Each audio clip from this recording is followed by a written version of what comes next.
माघ मेले में तीसरे और सबसे बड़े स्नान पर मौनी अमावस्या के मौके पर ज्योतिष पीठ के शंकराचार्य स्वामी अवमुक्तेश्वरानंद सरस्वती आए थे। वो अपने समर्थकों के साथ, अनुयायियों के साथ पालकी पर सवार होकर संगम नोज पर स्नान करने जा रहे थे, लेकिन उन्हें प्रशासन ने भीड़ का हवाला देते हुए कि किसी तरह की दुर्घटना न हो, उनको रोका, जिसके बाद वहां पर विवाद हुआ और शंकराचार्य वापस अपने शिविर के बाहर बैठे हुए हैं और उनकी नाराजगी इस बात को लेकर कि उनका अपमान हुआ है।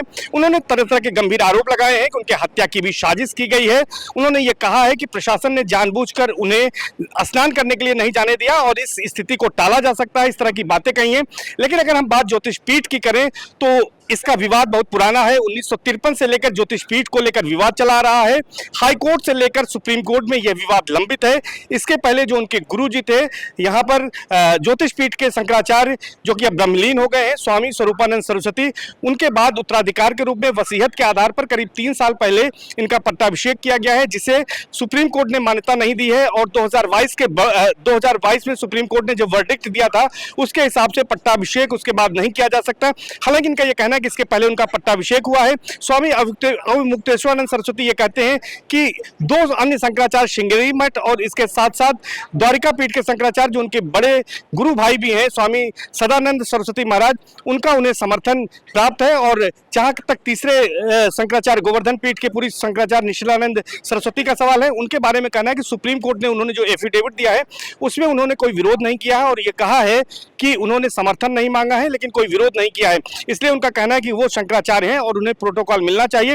हालांकि इस पूरे घटनाक्रम के बाद मेला प्रशासन ने प्रेस कॉन्फ्रेंस की है और मेला प्रशासन में मंडलायुक्त यानी कमिश्नर से लेकर मेला अधिकारी, पुलिस कमिश्नर और जिला अधिकारी ने इस बात को मजबूती से कहा है कि चूंकि वो शंकराचार्य नहीं है इसलिए उन्हें प्रोटोकॉल नहीं दिया गया। अगर प्रोटोकॉल दिया जाता तो सुप्रीम कोर्ट के 2022 के उस आदेश की भी अवहेलना होती। इसके साथ साथ अधिकारियों ने यह भी कहा है कि जिस तरह से शंकराचार्य के द्वारा वहां पर बैरिकेडिंग तोड़ी गई है और तमाम तरह से नियमों की अवहेलना की गई है, इसको लेकर साक्ष्यों को जुटाया जा रहा है और जो वैधानिक कार्रवाई है वो कार्रवाई भी की जाएगी। जहां तक शंकराचार्य के आरोपों का सवाल है, उन आरोपों पर कमिश्नर सौम्या अग्रवाल ने साफ तौर पर कहा है कि किसी तरह की कोई साजिश नहीं थी। उन आरोपों का भी उन्होंने खंडन किया है। तो फिलहाल अभी मामले का पटक्षेप नहीं हुआ है और शंकराचार्य स्वामी अवमुक्तेश्वरानंद सरस्वती अपने शिविर के बाहर बैठे हुए हैं।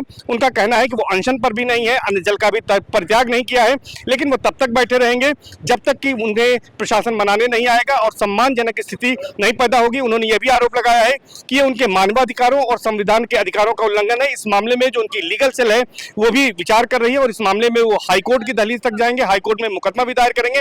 लेकिन जैसा मैंने आपको बताया कि ज्योतिष पीठ का जो विवाद है वो फिलहाल अभी तक सुलझा नहीं है, चूंकि वो सुप्रीम कोर्ट की यानी कि सर्वोच्च अदालत में चल रहा है, तो इसलिए भी ये तमाम विसंगतियां हुई हैं।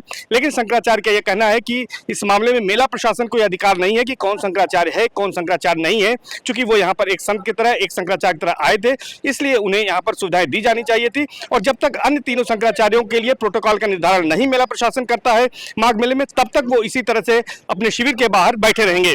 सर्वेश दुबे, न्यूज़ 18, प्रयागराज।